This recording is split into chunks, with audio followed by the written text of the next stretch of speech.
কি কারণে অভিনেত্রী উর্মিলার ৮ বছরের সংসার ভাঙছে? বলিউড অভিনেত্রী উর্মিলা ব্যক্তিগত জীবনে মহসিন আখতার মীরের সঙ্গে বিবাহ বন্ধনে আবদ্ধ হন। কিছুদিন ধরে গুঞ্জন উঠছে ভেঙে যাচ্ছে তাদের ৮ বছরের সংসার। এই গুঞ্জনই বাস্তবে রূপ নিতে যাচ্ছে। কয়েক মাস আগে আদালতে বিবাহ বিচ্ছেদের আবেদন করেছেন উর্মিলা। এখন আলাদা থাকছেন তারা। কি কারণে সংসার ভাঙছে তা জানা যায়নি। উর্মিলা মহসিনও বিচ্ছেদের বিষয়ে টু শব্দটিও করেননি। তবে এ জুটির সংসার ভাঙ্গার পেছনের কারণ ব্যাখ্যা করেছেন সিয়াসাত.com।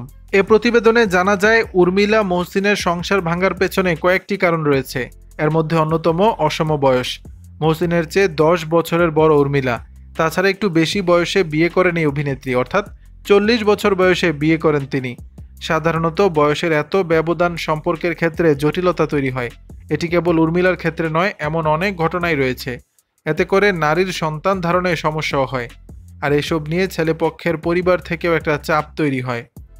উর্মিলা মহসিনের সংসার ভাঙার পেছনে অন্য আরেকটি কারণ আলোচনায় উঠে এসেছে, তা হলো টাকা নিয়ে এ দম্পতির মাঝে ঝগড়া হয়েছে। মহসিন ও তার পরিবার উর্মিলাকে তার সম্পত্তি বিক্রি করতে বাধ্য করেছে।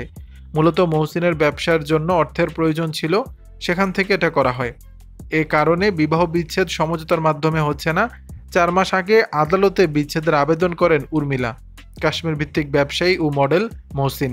ডিজাইনার মনীষ মালহোত্রার মাধ্যমে প্রথম পরিচয় হয় উর্মিলা মহসিনের। পরবর্তীতে ১০ বছরের ছোট মহসিনকে মন দেন উর্মিলা। সময়ের সঙ্গে তাদের সম্পর্ক আরও গভীর হয়। মহসিন ইসলাম ধর্মাবলম্বী হলেও ২০১৬ সালে তার সঙ্গে বিবাহ বন্ধনে আবদ্ধ হন এই অভিনেত্রী। দর্শক, বিষয়টি নিয়ে আপনাদের মতামত জানাবেন নিচের কমেন্ট বক্সে।